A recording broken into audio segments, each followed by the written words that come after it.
Good afternoon, everybody. My name is Tom Cochran, and I'm the CEO and Executive Director of the United States Conference of Mayors, representing 1,400 mayors, large, medium, and small throughout the United States. Thank you for joining us today. This past weekend, we lost 120 people shot dead in America. This is a tragic situation. In the first 5 months of 2021, we've lost 8,100 people shot dead in America. We are averaging, ladies and gentlemen, 54 people a day to be shot dead in America. This is another deadly weekend of gun violence. And that's why we've come together to talk to you about it. The United States Conference of Mayors is no stranger to this fight. We've long supported this effort with common sense gun regulations since the death and the assassinations of Dr. Martin Luther King and Senator Robert Kennedy in 1968. The gun violence epidemic is a national problem. The proliferation of guns goes beyond local policies, and we continue to deal with state legislatures that do not understand this. In May of this year, Texas became the 20th state to pass legislation that says a permit is not required to carry a concealed handgun. So while mayors stand up to do what they can do, states are preemptive, then it's got to stop. So we are calling, and we have worked with President Biden. I worked with him when he was in the Senate. There's nobody that understands this better than him. He's our friend, and we want to partner with him, and we want to work with him in our cities to help us protect our residents in America and stop these senseless killings that are happening every day on the streets and neighborhoods of America. And now it's my pleasure to introduce you the new president of the United States Conference of Mayors, Mayor Nan Whaley. She takes this very seriously. It's personal. We all remember the massacre in Dayton not too long ago. And so now calling our president, Mayor Nan Whaley. Thank you, Tom. Good afternoon. As Tom said, I'm Nan Whaley, Mayor of Dayton, and as of this past Friday, the new president of the United States Conference of Mayors. Thank you for joining us today. A quick housekeeping note. After some opening remarks from the mayors on this call, we will take questions from reporters. Please put your questions in the Q&A function of this Zoom. American cities, big and small, represent the vitality and vibrancy of this country. As cities go, so goes the country. Look, we've all been through a lot this last year, but working with the Biden administration, I'm confident that cities are going to be the drivers of America's recovery. We are finally seeing real optimism. The work is hardly over, though. The harm from this pandemic has been felt in many ways. One of those byproducts has been a devastating surge in gun violence.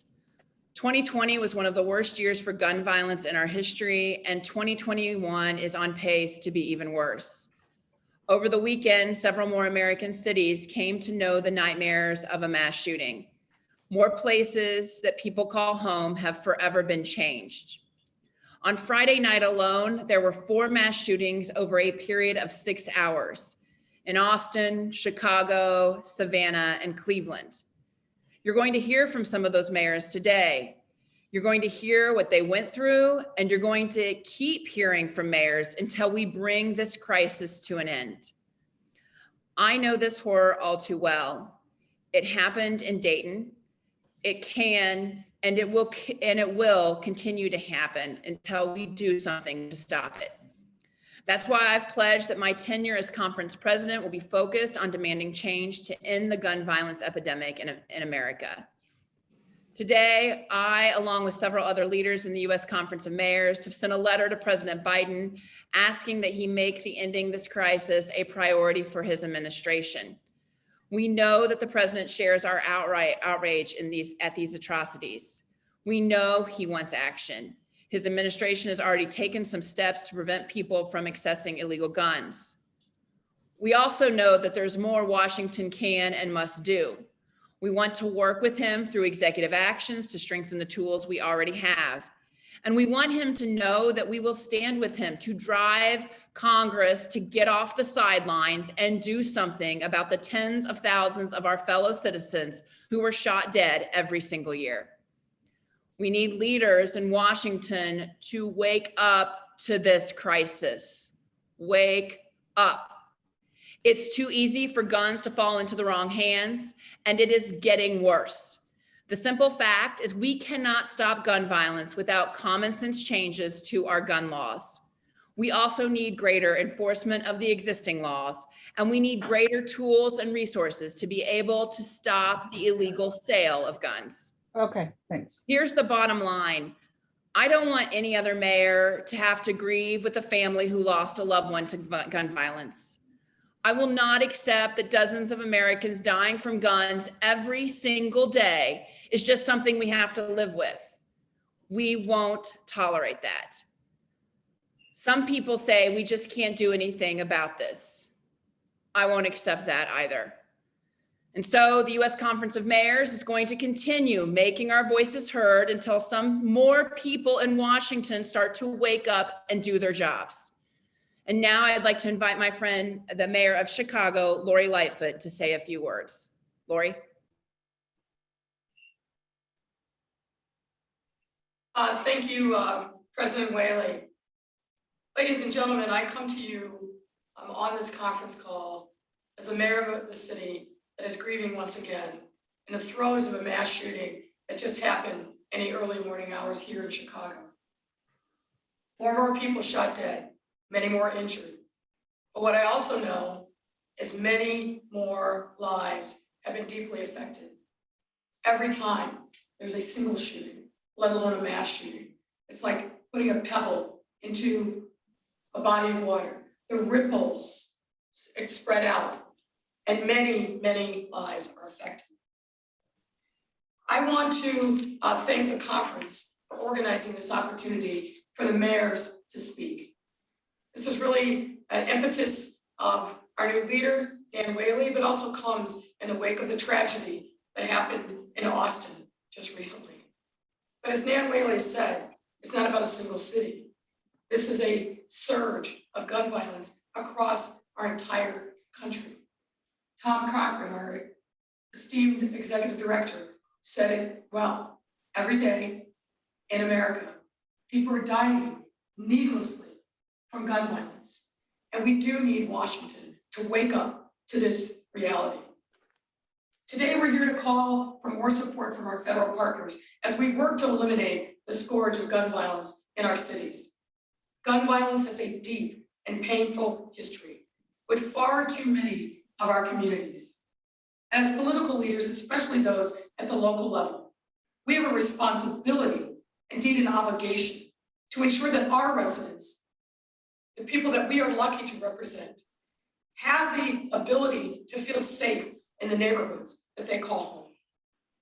I know I speak for myself and other mayors across the country who have taken up this responsibility and are working literally round the clock to provide safety to our residents. But we need more support from the federal government. Here in Chicago, for example, we've been treating this problem of gun violence as a public health crisis that it is. Root cause analysis tells us that the lack of investment in people and neighborhoods is not cost-free, quite the contrary. And when you have disinvestment, it leads to despair and the absence of hope, cycles of poverty, and worse, yes, gun violence.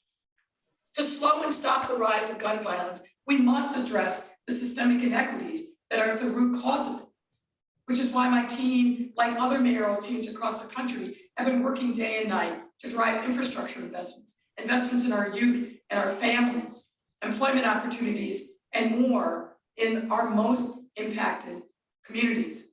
We launched a whole of government approach here in Chicago as part of our public safety initiative this summer. So as long as I'm mayor, I will not allow systemic inequity and gun violence to preordain our city's future. And our partners at the federal level shouldn't allow these same challenges to preordain our country's future either. Now, the Biden administration has already taken some strides towards addressing the scourge of gun violence that we face in cities across the country. Strides that include the Department of Justice proposed rules to stop the proliferation of ghost guns, and a recent announcement that the department will convene U.S. attorneys, the department's law enforcement agencies, and other department components in a coordinated and comprehensive violence reduction initiative. These steps are indeed a breath of fresh air and headed in the right direction, no doubt. And we are grateful that the administration has taken up this cause. But from where the mayors sit, and I'll speak personally for myself, these steps alone are not enough to fully address the issue of gun violence. I believe that there are things that can be done right now, today, low-hanging fruit, that doesn't require going through a difficult terrain in both houses of Congress. And as Mayor Whaley indicated, really enforcing existing laws. And let me talk about a couple of those things. Number one, the administration has to fully empower the Alcohol, Tobacco, and Firearms Bureau to go after federally licensed gun dealers who we know are selling to straw purchasers, guns that end up on the street with 1 year, 2 years or less, and end up being used in violent crimes in our city. More rigorous enforcement, more rigorous oversight of these federally licensed gun dealers is absolutely essential.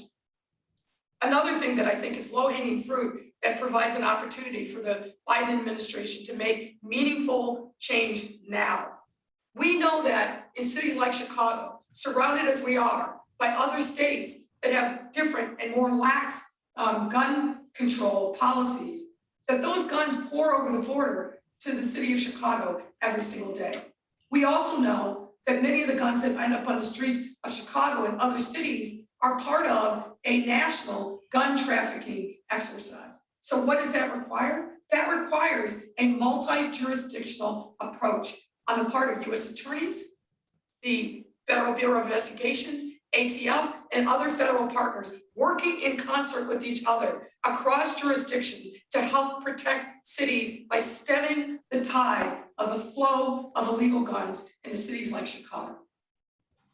I welcome the partnership of the federal government on these and other initiatives. We desperately need them, not just in Chicago, but every mayor who's here today and others that couldn't be here is saying the same things. We need the federal government's partnership and attention now, and there are things that can be done without waiting for Congress to act. Now, Congress does need to act. We're not taking them off the hook.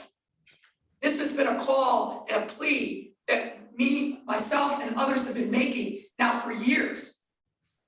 We're not sure what more it will take for Congress to heed the cries of the victims and the deceased in our cities, but we will not let them off the hook. They serve the people just as we do, and they need to act. Mayors are on the front lines. We have a responsibility, but we need partnership from the federal government. So it's my hope and expectation that our federal partners share the same vision, but importantly, the same sense of urgency around building safer, more vibrant communities. And that can't happen without an America free of gun violence. This isn't about imposing on someone's Second Amendment rights. It's about making sure that our children have a real future, that we don't keep hearing from our parents that they're afraid to let their children out on a warm, sunny day, as we're experiencing here in our city. We need your help. We need your partnership. We are ready to roll up our sleeves and get to work with the federal government. But meanwhile, we must continue to heal the wounds in our cities and do what we need to do to take care of our residents. Thank you. It's now my pleasure to turn the microphone, if you will, over to my friend, Steve Adler, the mayor of the great city of Austin, Texas. Steve, take it away. Mayor Lightfoot, thank you. President Whaley, thank you. And it's an honor to be here with my colleagues, mayors across the country, many of whom are part of that growing legion of cities that are now dealing with the aftermath of mass shootings. You know, that Doug Cantor was killed while visiting our city has filled us with just enormous grief. and frankly, even more resolved to do everything we can to stop this from happening again in Austin and happening across the country. I mean, just look at the neighbors. President Whaley touched on them. Just past midnight on Friday, 14 people were shot on 6th Street in Austin. In that 6-hour period, surrounding period, there were 4 mass shootings in US cities. There were almost 10 mass shootings in US cities just over this past weekend. There have been 272 mass shootings in the US just so far this year, and the nation leading 21 of them have been in Texas. The proliferation of firearms is dramatically increasing. All across the country, there is increasing and alarming rise in gun violence. Now, I think that the primary message of this press conference today is that even while we applaud the important actions the Biden administration has already taken, there is urgency and an immediate need for additional actions to help combat increasing gun violence. Actions that Mayor Whaley, the U.S. Conference of Mayors letter, Mayor Lightfoot and our colleagues will be addressing.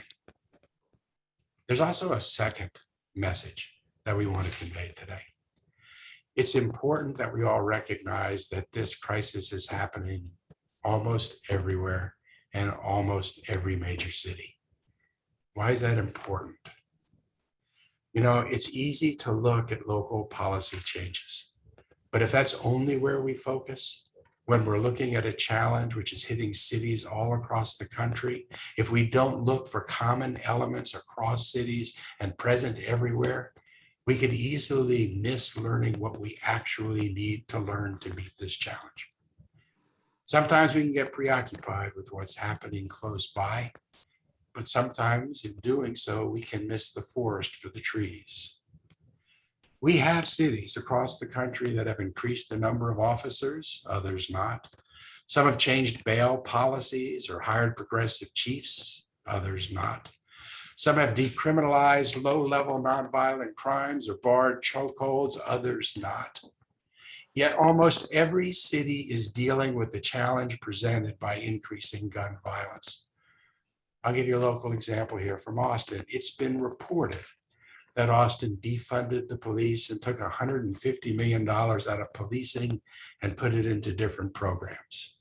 Neither of those statements are true, but I keep hearing it raised. And now I hear it being raised as a cause of the shooting on Friday. Yet our police chief has said that's not true. And Friday night, our police were at an additional and augmented strength, 20% higher force level down on 6th Street than our normal weekend force when the shooting occurred. Yet the abundance of officers could not stop the shooting. Doug Cantor was killed at the hand of 2 juveniles who had guns they should never have had. We cannot police ourselves out of this crisis. One thing is clear: greater access to firearms does not equal greater public safety. Cities across the country are similarly experiencing an urgent and immediate gun crisis that requires federal action, and we need it now. I'm going to turn it over now to my friend, Mayor Sylvester Turner, mayor down the road in Houston, my colleague to the east. And by the way, a city that has significantly increased spending on policing and the number of officers. Mayor Turner. Thank you, Mayor Adler and President Whaley and all of the other mayors. And I'm just honored to be with you all today on a very important subject. As with most major cities, Houston has been experiencing an increase in violent crimes to include gun violence since the pandemic began. There are too many guns on our streets, and we must assume, and nowadays I assume, that everybody's carrying a gun these days. If more guns made everyone safer, Texas would not have a rising crime rate, but we do. Just recently, the Texas legislature passed permitless carry, Anybody who wants to without a permit can carry a gun. Guns do not make our city streets safer. As cities emerge from the unprecedented public health crisis of COVID-19, mayors are struggling with the return of a more familiar pandemic, gun violence, which has proven to be a public health crisis on top of COVID-19, which necessitates a federal, strategic, coordinated response. We do need more common sense gun regulation. We do need universal background checks. We do need to crack down on guns being trafficked all across this country. And we do need to make investments in communities that have been underserved for decades. Mayors have been demanding action on guns from Washington for years. We've been calling on the Senate to act on the House-passed Bipartisan Background Checks Act and enhanced Background Check Act since they were passed in March. And we still hold out hope for those pieces of legislation. And why? Because our children and our families are relying on us to do the right thing. And they are calling on us to do it now. How many more shootings must we experience? And cities are stepping up. I know in the city of Houston, we support our police like all cities do. We are working with our community partners. We are providing additional overtime dollars. We are having a strategic law enforcement summit even tomorrow to address the rise in crime that's taking place within our cities. We are adding new cadet classes to our police department. We are doing all of those things and more. And yet and still, crime continues to rise. And in large part, it's because there are simply too many guns on our streets. And we have to do something differently. In addition, we recognize that we have to make opportunities available within our communities. So we are providing economic and job opportunities for our kids between 16 and 24 years of age. We are making those sorts of investments. And we often talk about mental health when we discuss gun violence. And frankly, there are a lot of stigmatizing language and incorrect linkage. But we should all agree that after the year we've just endured, we should be investing in counseling access and trauma-informed care, especially in our schools. Imagine if we were as focused on access to counseling as we are with access to carrying a gun. Helping end gun violence means changing the choices people make. People who are hurting without hope and think violence is the only means available to them. Law enforcement can do a lot, but we as a community have got to start valuing the lives and unequal opportunity that our cities live with every single day. We need to invest in our human infrastructure, protecting lives as well as supporting them. But let me just be clear, there are too many guns on our streets, and we need a federal and nationalized strategy in order to deal with this, just like the Biden administration dealt with COVID-19. And now it's my pleasure to pass the baton on to a friend, Mayor Van Johnson from Savannah, Georgia. Mayor Johnson. Thank you so much, Mayor Turner, to President Whaley, to all of these distinguished leaders from across our great nation. I wish I was not here, but I am. I was one of those individuals that received a call that no mayor wants to receive. One of those cities in that 6 hours in which we had a mass shooting here in Savannah, Georgia. 8 people shot, including an 18-month-old. At this point, 2 people are dead in a mass shooting incident.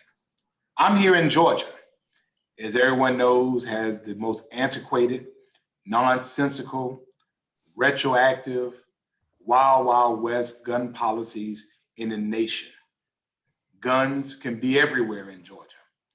And so we can't be mad when guns show up everywhere in Georgia. During these times when we're talking about international terrorism, we're talking about national terrorism, We have to also talk about terrorism on the streets of our cities. These mayors, and we've done almost all that we can do. The fact is, we need help from our federal government to remove the tools of the terror from our streets. And please don't get it wrong. I don't think any mayor here is against the lawful carrying or ownership of a firearm in accordance with the law. We're not talking about lawful gun owners. We're talking about those illegal guns. We're talking about those guns that are stolen from houses, that right now here in Georgia, our police can do very, very little because it's just too many of them. We have to remove the tools of the terror, because in our city, if you remove the tools of the terror, a disagreement without a gun is just a fist fight, like when I was growing up. And we live to fight another day. That's why I proudly signed a letter with these other great mayors to ask our Senate, our federal government to give us the help that we need. We need HR 8 passed. We need HR 1446 passed as well, because we need the assistance to be able to help us to make sense out of stuff right now that does not make any sense. We're trying the best we can. And yet, in spite of the very revolutionary, the very progressive things that these mayors are trying in their cities, it still is happening. It's still happening. We're still having the shootings. And the fact is, and we need to treat this as if it is a public health issue, because it is a public health issue. We're out crying for help, and we're hoping that our friends, President Biden and the Biden administration, and certainly our friends in the Senate, will hear the pleas of our cities. Because the fact of the matter is, as Savannah watched other cities be victimized, and we pray for our friends in Chicago, and we pray for our friends in Houston, and we pray for our friends in Dayton, and we pray for our friends in Orlando and San Jose and all of these other wonderful cities. The fact of the matter was, one day it was going to come to our doorstep, and it has. Tomorrow it will be somebody else's. If we don't do something quickly, if we don't do something now, if we don't do something intentionally, and if we don't do something forcefully. So we're begging, we're pleading, we're demanding help, demanding assistance, because America is so much better than what we are showing right now.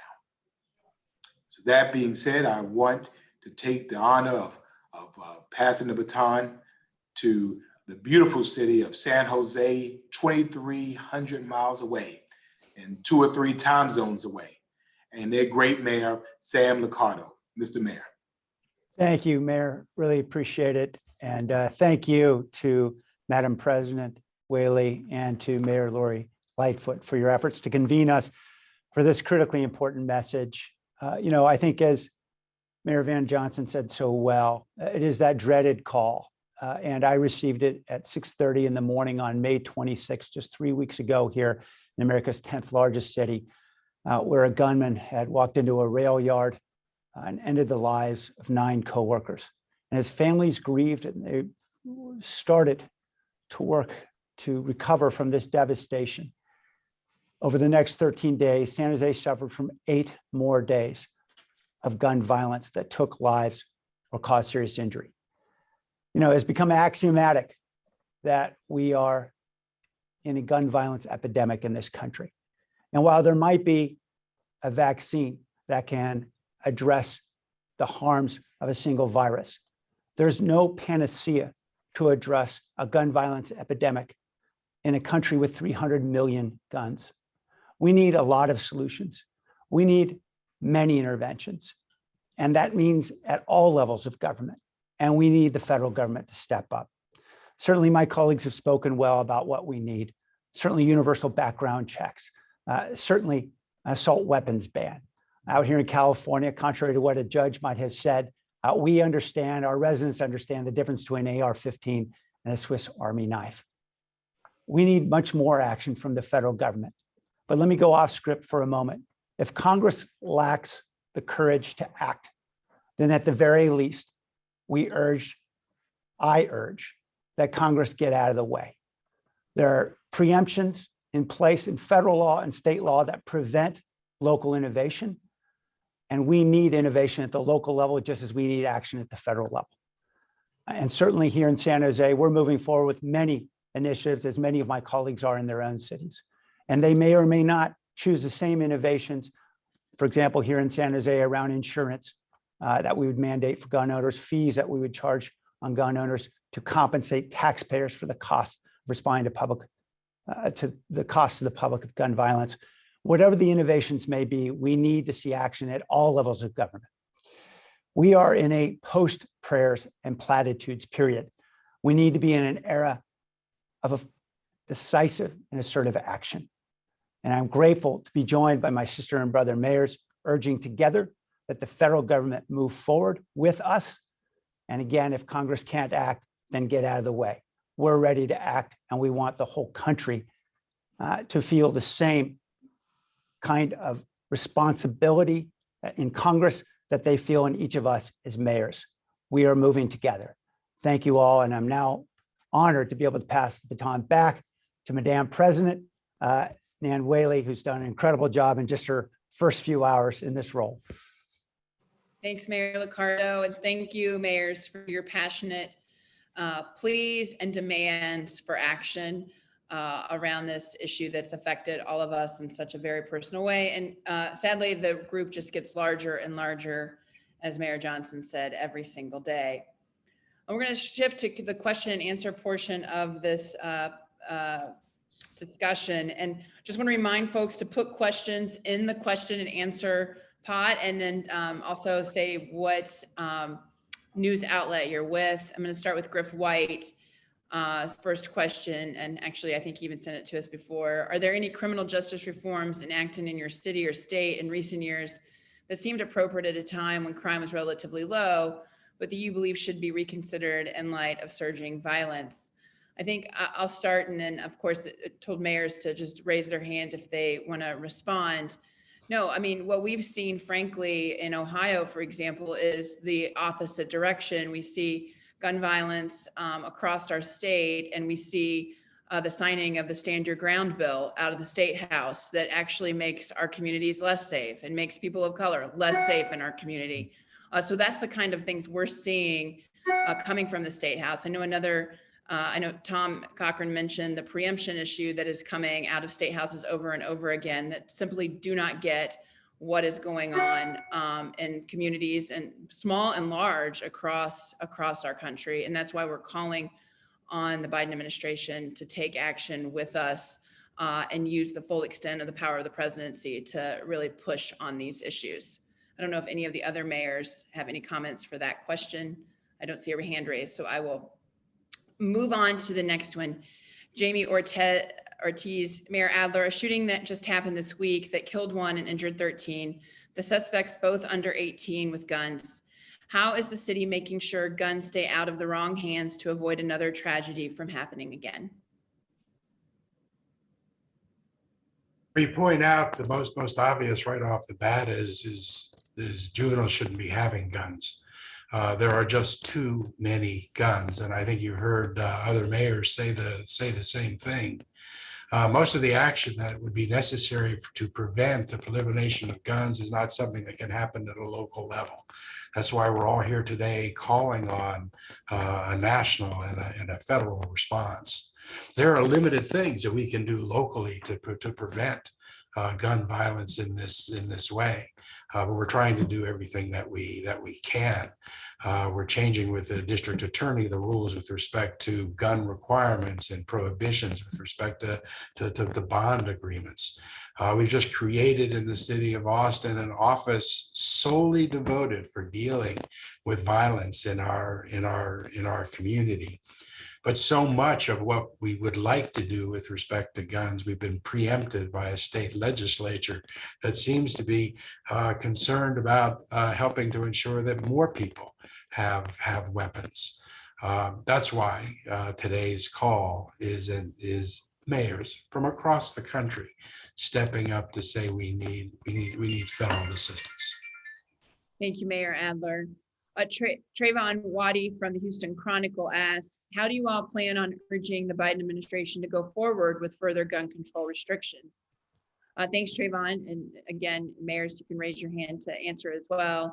This is what, the letter that we've introduced today is an important step for us. If you look at the number of mayors that signed this letter, we organized that very quickly. This has been on the minds of mayors really, for years. And we have a great partner at the White House that we've been able to partner on many, many issues. We want this issue to be the center point for the president as well, just as we solve together increasing vaccination rates and making sure we come out of this pandemic.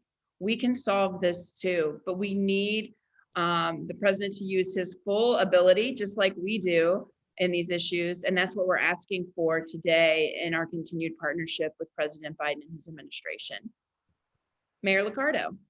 Yeah, just to add, we know bipartisanship is awfully difficult right now in Washington, D.C. But as mayors, we work across those Democratic, Republican boundaries all the time. And we forge consensus.